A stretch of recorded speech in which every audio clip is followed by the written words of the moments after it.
Good morning sa lahat. Tara magbasa na tayo ng ating libro guys. Magandang balita, Biblia. Today is 3 June 2024. Nandito tayo sa aklat ng Jeremiah chapter 3. Ang taksil na Israel. Pakisabayan ako ng basa para pare-pareho tayo dito matuto. Jeremiah chapter 3 verse 1, Sinabi ni Yahweh, kapag isang babae ay pinalayas at hiniwalayan ng kanyang asawa, at siya ay mag-asawa ng ibang lalaki, hindi na siya dapat tanggapin ng unang asawa. Ang ganito'y magpaparumi sa lupain, subalit ikaw, Israel, kay rami mong kinasama at ngayon ibig mong magbalik sa akin. Verse 2, tumingin ka sa tuktok ng mga burol, may lugar ba roong hindi mo dinungisan ng iyong kahalayan, para kang babaeng nagbibenta ng sarili na naghihintay ng manliligaw sa mga tabing daan. Tulad mo'y Arabong nag-aabang ng biktima sa ilang dahil sa mahalay mong pamumuhay, ang lupain ay nadungisan. Verse 3, para kang babaeng bayaran, wala ka ng kahihiyan dahil dito'y pinigil ko ang ulan at hindi pumatak kahit sa panahon ng tagsibol. Verse 4, at ngayon sinasabi ko mo ako ang iyong ama na umiibig sa iyo mula pa sa pagkabata. Verse 5, at hindi magtatagal ang galit sa iyo, ito'y pansamantala lamang, iyan ang sinasabi mo, Israel, ngunit ang iyong ginagawa ay pawang kasamaan. Isang panawagan upang magsisi. Verse 6, noong panahon ni Haring Josiah, sinabi sa akin ni Yahweh, nakita mo ba ang ginawa ng taksil na Israel?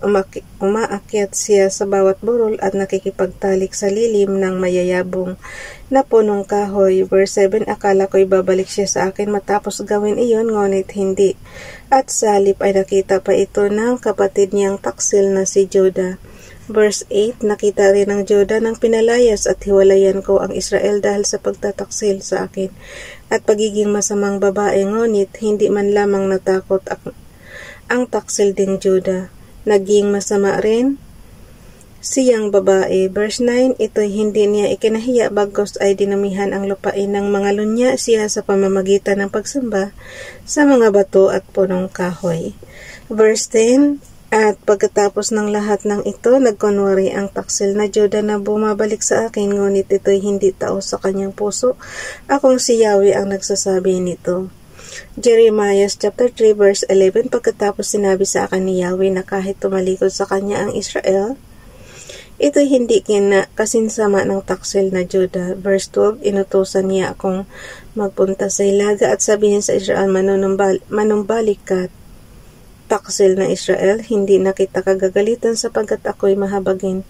Hindi habang panahon ang galit ko sa iyo. Verse 13, aminin mo lamang na nagkasala ka at naghimagsik laban kay Yahweh na iyong Diyos. Sabihin mo na sa ilalim ng bawat punong kahoy ay nakiapid ka sa kahit sinong Diyos at hindi ka sumunod sa aking mga utos, ang sabi ni Yahweh. Jeremiah chapter 3 verse 14, magbalik kayo sa akin kayong mga taksil na anak, sapagkat ako ang inyong Panginoon, sabi pa ni Yahweh, kukuha ako sa inyo ng isa bawat bayan at dalawa sa bawat angkan at ibabalik ko kayo sa bundok ng Zion.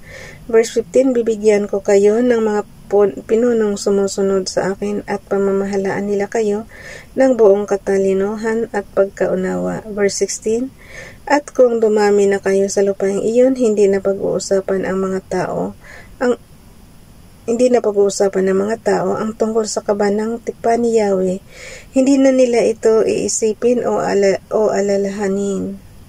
Hindi na rin nila ito kakailanganin o gagawa ng isa pa. Verse 17, sa araw na iyon, ang Jerusalem ay tatawaging luklukan ni Yahweh. Lahat ng bansay magkakatipon doon upang sambahin ako, hindi na nila gagawin ang kasamaang kanilang gustong gawin. Verse 18, magkakaisa ang Israel at ang Judah, magkasama silang babalik mula sa hilaga at maninirahan sa lupaing ibinigay ko sa inyong mga magulang upang maging kanila magpakailanman. Nandito tayo sa aklat ng Jeremiah chapter 3 verse 19, sumamba sa Diyos-Diyosan ang Israel. Jeremiah chapter 3 verse 19, sinabi ni Yahweh, itinuring kitang anak Israel at binigyan ng lupaing pinakamainam sa lahat sapagkat inakala ko ang kikilalanin mo akong ama at hindi ka natatalikod sa akin. Verse 20, ngunit gaya ng taksil na asawa, iniwan mo ako, hindi ka naging tapat sa akin. Verse 21, may narinig na ingay sa mga kaburulan, nananangis ang mga taga-Israel dahil sa mabigat nilang kasalanan at kinalimutan nila si Yahweh na kanilang Diyos. Verse 22, manunumbali kayo mga anak na taksil, sabi ni Yahweh. Pinapatawad ko na kayo sa inyong mga kasalanan. Sabihin ninyo, oo, lalapit na kami sapagkat si Yahweh ang aming Diyos. Verse 23, walang naitulong sa amin ang mga Diyos-Diyosang sinasamba namin sa kaburulan.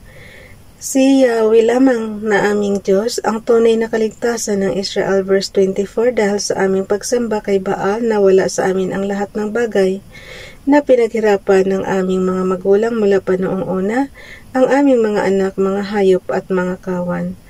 Jeremiah chapter 3 verse 25, dapat kaming manliit sa kahihiyan sapagkat kami nagkasala kay Yahweh, kami at ang aming mga magulang mula sa pagkabata hanggang ngayon, hindi namin sinusunod ang tinig ni Yahweh na aming Diyos. Bukas na itong chapter 4 guys at mahaba na naman.